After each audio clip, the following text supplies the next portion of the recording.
तो सही वजह से था। बोलो हो बस अभी अजमेर तो घर में घना जा आया तो कुछ काम कहना आयो है। काम कहना आयो तो नाम दान तो आयो नहीं भगत जी समझ बार होगी बात क्या हो गया समझ बात ना है बहुत ठीक है। लेकिन गुरुद्वारा के साथ भी क्यों होगा? है। पवन के साथ भी क्यों हुआ? गुरुद्वारा के साथ है मैं कहते साथ को ना मैं परमात्मा का सत्संग सुन के नाम लिए हो भगत जी और वह मन ये परमात्मा का सत्संग यही ज्ञान मिले हो कि आपके नामदान और जो आपकी मैनेजमेंट है वो साफ अच्छी नहीं है। हाँ तो गुरु जी का आदेश थोड़ी गए हो। नहीं गुरु जी के सत्संग देखता हूँ मैं आदेश न तो मेरे गुरु जी ने कभी आदेश मैं गुरु से मिला न कभी गुरु जी ने मुझे आदेश दिए बताओ। तो मैं तो गुरु जी के सत्संग देख के जुड़ा हूँ ना भगत जी। तो गुरु जी के सत्संग के अनुसार तो गुरु जी आदेश अनुसार तो नहीं गुरु जी के सत्संगों के मुताबिक आपकी मैनेजमेंट में फॉल्ट है साहब। गुरु जी के सत्संगों के अनुसार आपकी मैनेजमेंट फॉल्ट है तो मैं न तो पवनदास के साथ न मैं आपके साथ मैं गुरु जी के साथ हूँ मैं गुरु जी के सत्संगों के साथ हूँ। मेरे ये मैनेजमेंट खराब है। गुरु जी ने साफ साफ यार मीडिया के सामने कहा कि मैनेजमेंट मेरी नहीं है भाई। क्यों नहीं कहा पहले जब गुरुदेव के जब इंटरव्यू हुआ तो उस टाइम नहीं कहा क्या है भाई? एक बार सुनो एक मिनट सुनो। हाँ जी कितना नामदान चल रहे हैं? 500 नामदान चल रहे हैं। मेरा सुनो भक्ता के विश्वास भी है फायदा भी हुए हैं। तुम तो सही बात नामदान गुरु जी का आदेश नहीं हो तो नामदान फलन को तो फायदा क्यों हो रहे हैं जी? देखो मेरे फायदे थोड़ा बहुत बंदी छोड़ सतगुरु रामपाल जी महाराज जी की जय हो। सत्साई पुण्यात्माओं, सतलोक आश्रम मैनेजमेंट हरियाणा और सतसेवक ये दोनों ही परमपिता परमेश्वर के भगत हैं, उनके बच्चे हैं। लेकिन उस परमपिता परमेश्वर के इन बच्चों को यदि कोई चीज़ अलग करती है तो वो है ज्ञान आधार, क्योंकि मैनेजमेंट ज्ञान आधार से नहीं चल रहा है और सतसेवक परमपिता परमेश्वर के वचन आधार से, उनके सत्संग आधार से चल रहे हैं। अब यहाँ जिला झुंझुनू राजस्थान के जिला कोऑर्डिनेटर और नामदान संचालक विनोद शर्मा जी का सवाल है कि यदि मैनेजमेंट गलत होती तो परमात्मा ने मैनेजमेंट क्यों बनाई, और ये जो 500 नामदान के अंदर देश विदेश में चल रहे हैं ये क्यों खुले हुए हैं अगर गुरु जी का आदेश नहीं होता तो, और इन नामदान केंद्रों से जो नाम दीक्षा ले रहे फिर उनको लाभ क्यों हो रहे हैं। पुण्यात्माओं, अब यहाँ पे यदि ज्ञान को आधार नहीं बनाया जाएगा तो हम इन चीज़ों को गहराई से नहीं समझ पाएंगे। तो इन चीज़ों को समझने के लिए आप जी थोड़ा सा ध्यान दें। देखिए पुण्यात्माओं, सतलोक आश्रम मैनेजमेंट या राष्ट्रीय समाज सेवा समिति, वैसे तो पूज्य गुरुदेव जी ने अपने एक वीडियो में जेल जाते जाते बिल्कुल स्पष्ट कर दिया कि बच्चों ये राष्ट्रीय समाज सेवा समिति मेरी नहीं है। अब इसको चाहे राष्ट्रीय समाज सेवा समिति कहो, चाहे सतलोक आश्रम मैनेजमेंट हरियाणा कहो, चाहे गुरुजी के परिवार वाले कहो, क्योंकि 2010 में गुरुजी के भाई ने सतलोक आश्रम बरवाला में एक समिति बनाई थी जिसका नाम रखा था राष्ट्रीय समाज सेवा समिति, और उस राष्ट्रीय समाज सेवा समिति में वही सब लोग शामिल थे जो सतलोक आश्रम मैनेजमेंट हरियाणा में थे, यानी गुरुजी के बेटा हैं, गुरुजी का जवाई हैं, गुरुजी के रिश्तेदार हैं और ये स्टेट कोऑर्डिनेटर हैं, ये सब लोग शामिल हैं। तो वैसे तो पूज्य गुरुदेव जी ने पूरी दुनिया के सामने लाइव मीडिया को कहा है कि राष्ट्रीय समाज सेवा समिति मेरी नहीं है, तो ये क्लियर हो जाता है एक भगत के लिए। तो अपने पूज्य गुरुदेव का ये वचन ही काफ़ी है इस मैनेजमेंट को खारिज करने के लिए। इतने इल्जाम है सर आपके ऊपर, इतने इल्जाम झूठे कैसे हैं आपके ऊपर? आपके गुंडे इतने खड़े थे वहाँ पे, हजारों आदमी हरियाणा पुलिस से। मेरे नीचे राष्ट्रीय समाज सेवा समिति नहीं तो आपकी समिति है। अरे आपकी समिति। चलो उसके बाद भी मान लेते हैं मैनेजमेंट गुरुजी ने बना दिया, अपने आत्माओं यहाँ पे ज्ञान को आधार बनाना पड़ेगा। देखिए यदि सतलोक आश्रम मैनेजमेंट हरियाणा संगत को चलाने के लिए संत रामपाल जी महाराज जी ने बनाया है तो कोई बड़ी बात नहीं, मैनेजमेंट अपना काम करे, हमें कोई आपत्ति नहीं है।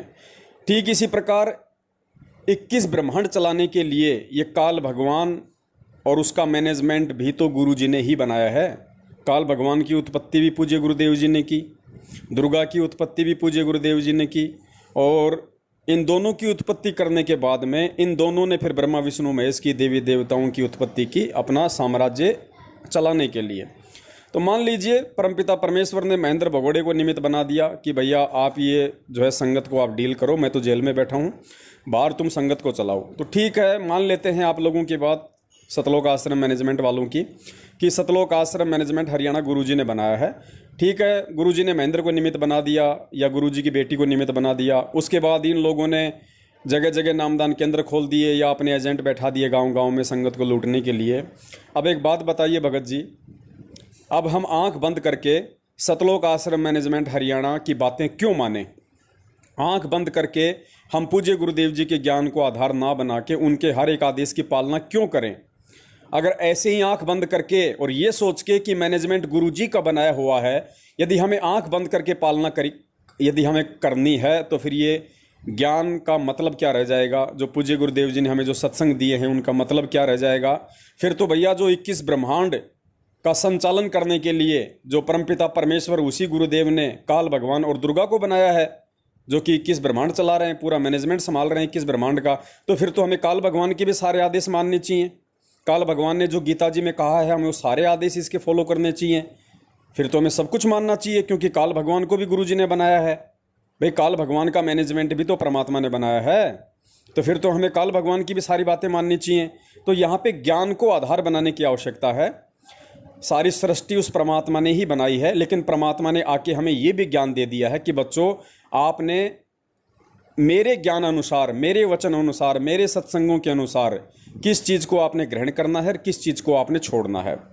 यदि परमेश्वर के द्वारा बनाई गई किसी चीज़ में यदि कोई डिफ़ॉल्ट है, यदि वो मनमुखी तरीके से चल रहा है, जैसे परमात्मा को काल ने बनाया और काल अब अपना सिस्टम अपने हिसाब से चला रहा है, ये परमात्मा के वचनों में गफलत करता है, परमात्मा के ज्ञान को छुपाने की कोशिश करता है, साधकों से उल्टे और घटिया सारे कुक्रम करवाता है। ठीक इसी प्रकार यदि सतलोक आश्रम मैनेजमेंट हरियाणा पूज्य गुरुदेव जी ने बनाया है और यदि वही मैनेजमेंट यदि भक्तों से गंदी राजनीति करवाएगा, भक्तों को आरक्षणों में शामिल करवाएगा, उन आरक्षण बाजों को 11-11 लाख, 16-16 लाख, 5-5 लाख रुपया नगद देगा। संत रामपाल जी ने जो आपको समर्थन दिया, इस बारे में आपकी क्या राय है? हमारा संत रामपाल जी को और उसकी संगत को बहुत बहुत धन्यवाद। और उन्होंने हमें आज 11 लाख रुपए चंदा देकर भी आंदोलन में भी मदद की। और मैं तो ये कहना चाहूँगा कि संत रामपाल जी के ऊपर भी जो जुल्म हुए और उस जुल्म को जब वे उनके दर्शन करने उनके शरणार्थी जाते हैं तो उस पर भी तमाम अत्याचार किए जाते हैं, लाठियाँ बरसाई जाती हैं। अपनी सरकार उनको तंग कर रही और जो आर्य समाज के और उनके बीच में डिस्प्यूट है उसको भी दूर कराने की कोशिश करेंगे, क्योंकि हम खुद आर्य समाजी हैं। हम खुद आर्य समाजी होने के नाते ये चाहते हैं कि समाज में जो भेदभाव हुआ वो सब दूर हो। भक्तों से रक्तदान करवाएगा, भक्तों से देह दान करवाएगा। खुद ये मैनेजमेंट कुपात्र होने के बावजूद भक्तों से ज्योति पाठ और दान का पैसा लेगा, भक्तों के कर्म फुड़वाएगा या अन्य प्रकार के कुकर्म करवाएगा। संगत वालों को माँ बहन की गालियाँ निकालेगा, उनके घरों में घुस के उनको जो है वो लट्ठों से मारेगा जानवरों की तरह।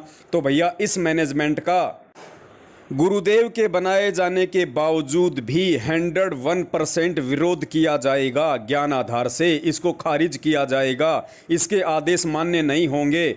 उदाहरण दास पहले दे चुका है कि जिस प्रकार काल भगवान को भी परमात्मा ने बनाया 21 ब्रह्मांड का मैनेजमेंट चलाने के लिए, और वो यदि उस परमेश्वर के अनुसार ना चल के अपनी मनमानियाँ करेगा तो काल भगवान की बातें नहीं मानी जाएंगी। ठीक इसी प्रकार इस मैनेजमेंट की वो बातें बिल्कुल भी स्वीकार्य नहीं होंगी जो बातें परमपिता परमेश्वर सतगुरु रामपाल जी महाराज जी के द्वारा सन 1994 से लेकर 2014 तक दिए गए सत्संग रूपी ज्ञान से मेल नहीं खाती हैं। सीधी सी बात है, इस बात को अपने पल्ले गांठ लगा लो। दूसरी शंका इस भाई की है कि यदि नामदान केंद्र फर्जी हैं, 500 नामदान केंद्र खोल दिए, वहाँ से नाम दीक्षा लेने वालों को लाभ क्यों मिल रहे हैं? भैया ये चीज़ भी ज्ञान आधार से ही समझ में आएगी। आपने फ़ायदे तो गिना दिए और दास आपको नुकसान गिनाएगा, उसका जिम्मेदार कौन होगा? ये फ़ायदे की तो आपने जिम्मेदारी ले ली, लेकिन जो नुकसान हुआ है, जो मौतें हुई हैं, अकाल मौतें इस मैनेजमेंट के मनमाने आदेशों पे चलने के कारण, उसका जिम्मेदार कौन है? मनमुखी रूप से मैनेजमेंट ने इशार की तारीखों पे जाने का जो फरमान निकाला, उसके चलते आज हज़ारों भक्तों की अकाल मौतें हो चुकी हैं। कोई ट्रेन के नीचे आके कट मर रहा है, कोई बस एक्सीडेंट में मर रहा है, कोई अपने पर्सनल व्हीकल एक्सीडेंट में मर रहा है। महाराष्ट्र के लातूर ज़िले से 2019 में 2 बसें भर के हिसार की तारीखों पे गुरुजी के दर्शनों के लिए आई थी। नागौर में बस एक्सीडेंट हुई, 12 भक्तों की ऑन द स्पॉट मौत हुई, 4 की तो धड़ से गर्दन अलग हो गई। उनका जिम्मेदार कौन है भाई? नमस्कार, वन इंडिया हिंदी में आपका स्वागत है। राजस्थान के नागौर में शनिवार तड़के बड़ा हादसा हो गया। नागौर के कुचामन सिटी के पास 2 मिनी बसें बेकाबू होकर पेड़ से टकरा गई। इस हादसे में 12 लोगों की मौत हो गई, जबकि दर्जन भर लोग घायल हैं। घायलों को स्थानीय अस्पताल में भर्ती कराया गया है। पुलिस के मुताबिक महाराष्ट्र के लातूर और सोलापुर के लोग 2 मिनी बस में सवार होकर हरियाणा के हिसार जा रहे थे। बस किशनगढ़ हनुमानगढ़ मेगा हाईवे से कुचामन सिटी के पास से गुजर रही थी, तभी सामने लावारिस गौवंश आ गए। इन्हें बचाने की कोशिश में एक मिनी बस बेकाबू हो गई और सड़क किनारे खिजड़ी के पेड़ से जा टकराई। उसके पीछे चल रही बस भी बेकाबू हो गई और पेड़ से टकरा गई। वहीं इस दर्दनाक हादसे में एक बच्ची और 4 महिलाओं समेत 12 लोगों की मौत हो गई। वहीं दोनों बसों में सवार यात्रियों में से 10 लोग घायल हैं, जिनमें से 6 की हालत बेहद गंभीर बताई जा रही है। फिलहाल इस खबर में इतना ही। तमाम अपडेट्स के लिए बने रहिए वन इंडिया हिंदी के साथ। उनकी जिम्मेदारी कौन लेगा? 2020 में कोरोना से हजारों की संख्या में लोग मरे हैं संगत के, उनकी जिम्मेदारी कौन लेगा भाई? परमात्मा के बच्चे को काल छू भी नहीं सकता अगर वो मर्यादा में रहेगा तो। आप मृत्यु भी होगी, ये नहीं कि नहीं होगी, लेकिन अकाल नहीं होगी। कबीर साहब की सम्माने के बाद अकाल मृत्यु नहीं होगी, एक्सीडेंट में नहीं मर सकते, चाहे आपका प्रारब्ध भी मरने का हो। किसका जो पूर्ण रूप से मालिक पर समर्पण है और मर्यादा में रहता है। जब लग हंसा हमरी आना, काल लगे ना तेरा बाणा। परमात्मा धमकाते हैं इस काल को कि जब तक जीव मेरे आन कान में रहेगा, मेरी मर्यादा में रहेगा, नियम में रहेगा, काल तेरी चाल नहीं चलेगी, तेरा कोई तीर उस पर नहीं लग सकता। जैसे अकाल मार देता, दुर्घटना में मृत्यु करा देता, कि तो हार्ट अटैक कर देता या किसी और कारण से। तो मैनेजमेंट मर्यादा ही तो तुड़वाने के काम करता है। ये राजनीतियां करवा के मर्यादा तय ही तो तुड़वा रहा है। आरक्षण में शामिल करवा के भक्तों को मर्यादा तो ही तुड़वा रहा है। आरक्षण वालों को लाखों रुपया का चंदा देके मर्यादा तो ही तुड़वा रहा है। गैंगस्टर आनंदपाल सिंह की सीबीआई जांच, उसकी रैली में शामिल करवाना, उसको अजमेर की रैली में 5 लाख रुपया नगद देना, उन राजपूतों को जिनका भक्ति और भगवान से 36 का आंकड़ा है, जो शराब पीते हैं, मांस खाते हैं, अन्य सारे कुकर्म करते हैं, राजनीतियां करते हैं, उनको तुम भक्तों के दान का 5 लाख रुपया दे रहे हो, भक्तों का समय और समय से उनकी रैलियों में बर्बाद करवा रहे हो, जिसके चलते सबकी मर्यादा टूटी और आज अकाल मौतें हो रही हैं, घर घर में लड़ाई झगड़े हैं, लोग परमात्मा से दूर होकर दूसरे पंथों में जा रहे हैं, अकाल मौतें हो रही है, तो इनका जिम्मेदार कौन है? और दूसरी बात बड़े भाई, और ज्ञान आधार से इस चीज को समझना पड़ेगा। ये जिन लोगों को थोड़ा बहुत जो कुछ लाभ हो रहा है इन फर्जी नामदान केंद्रों से, तो ये लाभ इन फर्जी नामदान केंद्रों से नहीं हो रहा है। ये लाभ वो परमपिता परमेश्वर अपने कोटे से, अपने आशीर्वाद से दे रहा है। जिस प्रकार प्रहलाद भगत विष्णु भगवान का जाप करता था, ओम विष्णु देवाय नमः, विष्णु देवाय नमः, और परमात्मा ने उसके बाप से उसकी रक्षा करी। उस बंदी छोड़ने कबीर साहब ने खंबा पाड़ के नरसिंह रूप धारण करके उसकी रक्षा की। अब उस समय कोई कहे कि ये विष्णु भगवान नहीं था, ये ओम विष्णु देवाय नमः करने से या विष्णु भगवान की भक्ति करने से भैया कोई लाभ नहीं है, कोई फायदा नहीं है, तो कौन मानता? उस समय था एक भी ऐसा कोई व्यक्ति जो ये बात स्वीकार कर ले कि भैया इस प्रहलाद की रक्षा विष्णु भगवान ने नहीं की, या इस प्रहलाद की रक्षा ओम विष्णु देवाय नमः इस मंत्र के जाप से ना हुई हो? कोई यकीन करता? उस समय कोई यकीन नहीं करता। लेकिन आज परमेश्वर ने आके बता दिया कि भैया ना तो उस प्रहलाद भगत की विष्णु ने रक्षा की और ना ही ओम विष्णु देवाय नमः इस मंत्र की जाप से रक्षा हुई। वो तो परमपिता परमेश्वर इस भक्ति को बनाए रखने के लिए और उस आत्मा में भक्ति की ज्योत जलाए रखने के लिए, क्योंकि वर्तमान समय तक परमात्मा ने इस पिछली पीढ़ी तक इस भक्ति को जीवित रखना था, आत्माओं के अंदर धर्म और धार्मिकता को जीवित रखना था।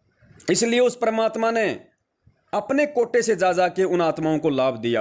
ठीक इसी प्रकार पुण्यात्माओं, ये मैनेजमेंट तो काल का एजेंट है। इसका तो काम है भक्तों से गंदी राजनीति, आरक्षणबाजी, उल्टे कुक्रम करवा के, कुपात्र होने के बावजूद ज्योति पाठ का पैसा लेके फिर उनको राजनीति में लगाना, उनको आरक्षणबाजी में लगाना, इनके कर्म फुड़वाना। और अंत में ये आत्मा ये सोच ले कि भक्ति करते करते भी मेरे ऊपर संकट क्यों आ रहे हैं, मैं तो मैनेजमेंट का हर आदेश मान रहा हूं, मैं तो हिसार की तारीखों पे जा रहा हूं, मैं तो गुरुजी की भक्ति भी ठीक कर रहा हूं, फिर मेरे ऊपर आपत्ति क्यों, मेरे घर में लड़ाई झगड़े कैर क्यों टूट रहे हैं, अकाल मौतें क्यों हो रही हैं? वो आत्मा फिर अंत में परमात्मा से भक्ति से दूर हो जाएगी, ये सोच के फिर इस भक्ति का भी कोई फायदा नहीं।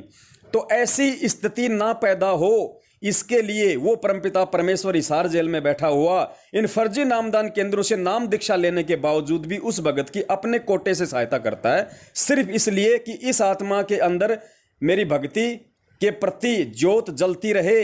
और जब ये थोड़ा समझदार हो जाएगा तो उसके बाद या तो मैं इसको गुप्त प्रेरणा करके सत्सेवकों के साथ में जोड़ दूंगा, साध संगति के साथ में जोड़ दूंगा, या ये स्वयं मेरे ज्ञान को आधार बना के फिर इन चीज़ों का निष्कर्ष निकाल लेगा कि भैया मुझे जो लाभ मिले हैं सतलोक आश्रम मैनेजमेंट हरियाणा के द्वारा गांव-गांव में खोले गए फर्जी नामदान केंद्रों से नाम दीक्षा लेने के बाद, वो लाभ मुझे इस फर्जी नाम दीक्षा से नहीं, इन मंत्रों के जाप से नहीं, बल्कि उस परम पिता परमेश्वर ने अपनी भक्ति पे विश्वास मेरा दृढ़ और कायम रखने के लिए अपने कोटे से लाभ दिया है। और जिस भगत को सच्चाई का मालूम पड़ गया कि मैनेजमेंट गलत है, सारे सबूत विद प्रमाण, और सत्सेवक उस परमेश्वर के ज्ञान आधार से उसके मिशन को आगे बढ़ा रहे हैं, उसके बाद भी यदि कोई आत्मा इस मैनेजमेंट का साथ नहीं छोड़ती है तो पुण्यात्माओं, जब तक उसके संस्कार हैं तब तक तो उसके मौज रहेगी, जब तक उसके द्वारा जो भक्ति कमाई की गई है जिसकी बैटरी चार्ज है तब तक तो इनका बाढ़ भी बाका नहीं होगा। और जिस दिन इनकी बैटरी डिस्चार्ज होगी उस दिन देखने वाला इनके बक्कल उतरेंगे। इनके 2020 में हजारों की संख्या में सार नाम लेने के बाद भी कोरोना से मरे हैं, बीमारी से, महामारी से। तो सोचो आने वालों का आने वाले समय में क्या असर होगा, क्योंकि आने वाला समय तो और भी ज्यादा विनाशकारी आ रहा है। तो पुण्यात्माओं, इस प्रकार से इन मूर्ख कोऑर्डिनेटरों की बातों को हमने ज्ञान आधार से समझना पड़ेगा कि ये गांव-गांव में जो 500 दुकानें नामदान रूपी खोल दी गई हैं, इनसे नाम दीक्षा लेने के बाद यदि थोड़ा बहुत किसी को लाभ हो रहा है तो क्यों हो रहा है। पवन एक बार पवन के बीच में बात, पवन की एक बार बात ही मत करो, अपने लेवल पे बात करो। एक बार फोन में बीच में क्यों ले रहा हो, तो ज्ञान आधार में बात करो। सुनो मैनेजमेंट में अखबार में आई है, बिल्कुल आई, नहीं हो रहा है, लेकिन वो क्यों कहेगा गुरु जी का आपने समय की बार की बात है। सच्चाई पुण्यात्माओं, कोऑर्डिनेटर साहब कह रहे हैं कि जो गुरुजी बोल रहे हैं समिति के बारे में मीडिया के सामने, ये अपनी समझ के बाहर की बात है। तो कोऑर्डिनेटर साहब, क्या गोबर भरा है दिमाग में, या गोबर खाने के लिए परमात्मा की भक्ति आप जी कर रहे हो क्या?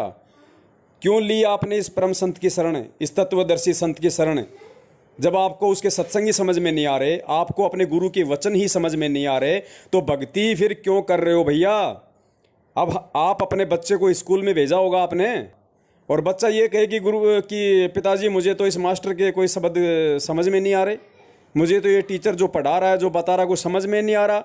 तो या तो तेरे बच्चे के दिमाग में डिफेक्ट है, या तेरा बच्चा पागल है जो उसको उस टीचर की बातें समझ में नहीं आ रही।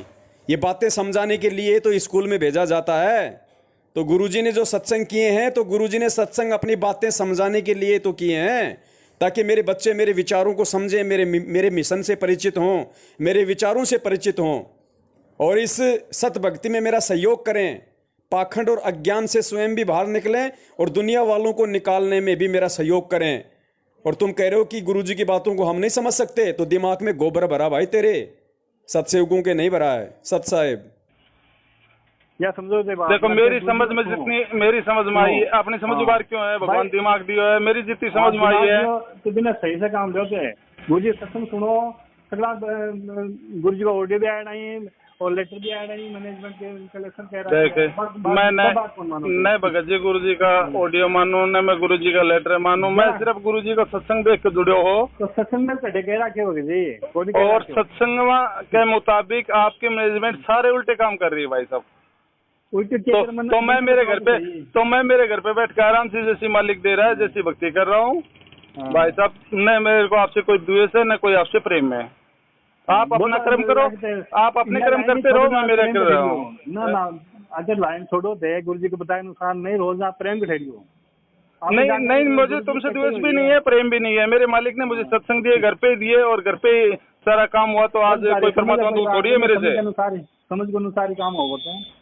क्या ये बताओ, आपके नहीं, आपके मैनेजमेंट सब उल्टे काम नहीं कर रही है भगत जी? बताओ, राजनीति वगैरह सब मैंने वीडियो देखे हैं। वो सुनो तो, भगत के लिए राजनीति अच्छी होती है क्या, बताओ मुझे? मैं तो कह रहा हूँ इलेक्शन में वोट भी देने नहीं जाता, और आपने पीले पर्चे निकाले हैं वोटों के लिए, राजनीतियाँ की हैं, बताओ ये कहाँ की है? गुरु जी का आदेश बिना एक शब्द में गलत कौन लिखा है यार? गुरु जी के डबल आदेश कैसे होते हैं? सत्संग में गुरु जी ने एक भगत ने ये पूछा था, नहीं एक भगत ने ये पूछा था कि मैं सरपंच बन जाऊँ, तो भगवान ने उसे क्या जवाब दिया था कि नालायक डूब के मर जा।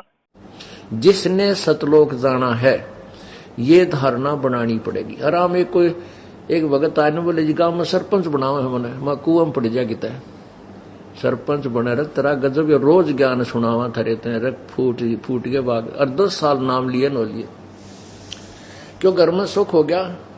अच्छे ट्रक चलेंगे गाँव वाले तेने सोचा कर 2 पैसे फालतू लाओगा, अच्छी दारू पे आओगा। मैं बोला कुआं पड़ जाए इसका अच्छा था ना जी, मत आज्ञा लेना है मैं नहीं खड़ाऊंगा। फिर मैं इतना पूछ भी कैसे लिया मेरे तेरा गजब हुई। तो पुण्यात्मा इस काल का भयंकर जाल है, इससे बचना पड़ेगा। आपने इस ज्ञान को आधार बनाना पड़ेगा। हमारा किसी से विरोध नहीं है, हम ना किसी राजनीति को इच्छा रखते हैं किसी राजनीतिक व्यक्ति से, ना राजनीति में हमारा हिस्सा है। हम एक धार्मिक संस्था चला रहे हैं और पूरे विश्व में जाएगा, इसको कोई रोक नहीं सकता।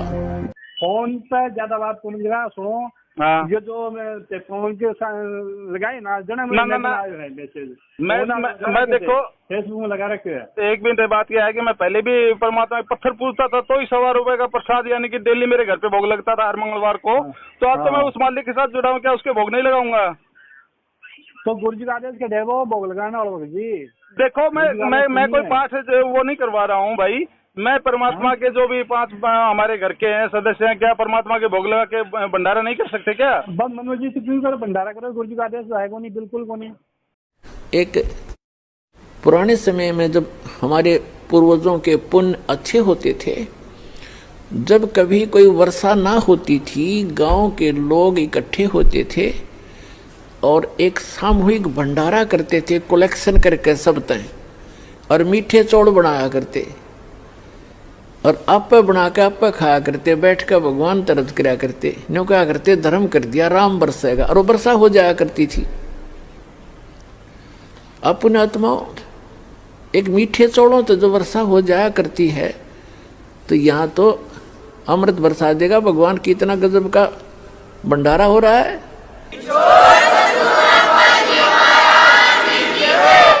साध संगति हरि भक्ति बिन कोई न उतरे पार, साध संगत हरि भक्ति बिन कोई न उतरे पार, निर्मल आदि अनादि है गंदा सब संसार। जो परमात्मा की भक्ति पर नहीं लगे हुए, कहते हैं